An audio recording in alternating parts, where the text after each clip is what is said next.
So, వయసు పెరిగే కొద్దీ ఈ అంగస్తంభన లోపాలు పెరుగుతాయా అని డౌట్‌లొస్తూ ఉంటాయి. సో, నేను దీని గురించి ఒక స్టోరీ షేర్ చేసుకుంటాను. 7, 10 వయసులో ఆల్మోస్ట్ 72 ఇయర్స్ ఉంటాయి. Retired employee.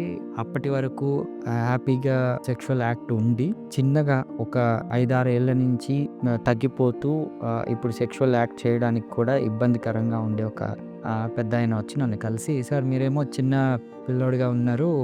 బట్ మా ఏజ్‌లో ఎలాగా ఈ పురుషాంగ స్తంభన లోపాన్ని కరెక్ట్ చేస్తారు" అని అడిగారు.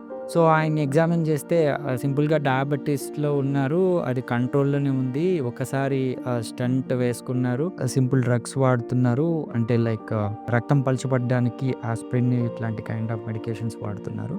Apart from that he is very fine. Physically he is active, all good. But అంగము ఆయనకి కావాల్సినట్టు స్తంభించటం లేదు. మెత్తగానే ఉంటుంది. సెక్షువల్ యాక్ట్‌లో పాల్గొనలేకపోతున్నారు. సో, ఇతనికి నేను సెక్షువల్ పొటెన్సీ ఇంప్రొవైజ్ చేయాలి అంటే ఆయన ఆఫ్‌కోర్స్ హార్మోన్స్ కూడా వెరీ నార్మల్‌గా ఉన్నాయి. సో, నన్ను పరీక్షించేసి సింపుల్‌గా షాక్ థెరపీ అడ్వైస్ చేయడం అనేది జరిగింది. ఎందుకంటే ఆయనకి ఎక్స్‌ట్రా మెడికేషన్స్ పెట్టలేము. ఈ వయాగ్రా కైండ్ మెడికేషన్స్‌తో ఆయనకి ఇబ్బంది అవుతుంది కాబట్టి న్యాచురల్ వేలో ఇంప్రూవ్ అయ్యే టెక్నిక్ ఈ షాక్ థెరపీ. ఈ షాక్ థెరపీ అంటేనే కొద్దిగా భయపడ్డారు. నాకేమైనా ఇబ్బంది ఉంటుందా? పెయిన్ ఉంటుందా? ఇవన్నీ ఎక్స్‌ప్లెయిన్ చేయాల్సొచ్చింది.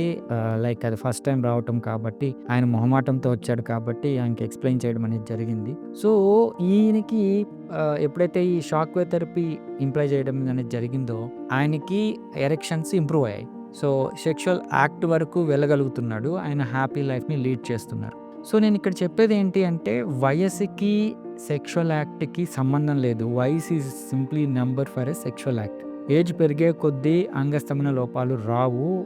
మామూలుగా మనిషి చనిపోయేంత వరకు నిత్య కళ్యాణం, నిత్య యవ్వనం ఎందుకంటాము అంటే అందుకే అంటాం.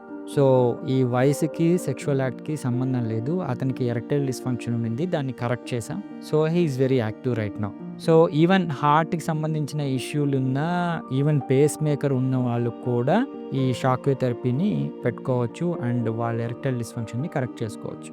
సో, ఆయనకి డిజైర్ కూడా ఉంది. అంటే సెక్స్ చేయాలన్న కోరికుంది. బట్ దానికి తగ్గట్టు అంగం స్తంభించటం లేదు. సో, ఆ పాయింట్‌ని నేను కరెక్ట్ చేయడం అనేది జరిగింది. సో, ఎరెక్షన్స్‌ని ఇంప్రొవైజ్ చేయడం అనేది జరిగింది by shock wave therapy. Shock wave therapy అతనికి మోస్ట్‌లీ 8 సిట్టింగ్సో, 12 సిట్టింగ్సో ఇచ్చినట్టున్నాను. But he is very active right now. ఆయన చాలా హ్యాపీ. సెక్షువల్ యాక్ట్‌లో పాల్గొన్నానని ఎంతో సంతోషంతో నాతో షేర్ చేసుకున్నారు. సో, ఈ షాక్ వేవ్ థెరపీ పెద్దవాళ్ళు కూడా ఈవెన్ 70+ వాళ్ళు కూడా తీసుకోవచ్చు. వాటికి ఎటువంటి సైడ్ ఎఫెక్ట్స్ కానీ, ఇల్ ఎఫెక్ట్స్ కానీ, ఫ్యూచర్‌లో ఇబ్బందులు కానీ రావు.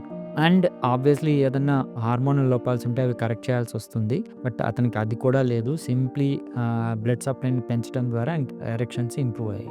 సో, దీంతో నేను చెప్పదలుచుకున్నది ఏంటి అంటే, ఈ షాక్ వేవ్ థెరపీకి ఏజ్ బార్ అనేది ఏమీ లేదు. ఈవెన్ హార్ట్ ఇష్యూస్ ఉన్నవాళ్ళు, క్రానిక్ డిజార్డర్స్ ఉన్నవాళ్ళు కూడా ఈ షాక్ వేవ్ థెరపీని ఈజీగా తీసుకోవచ్చు. Thank you.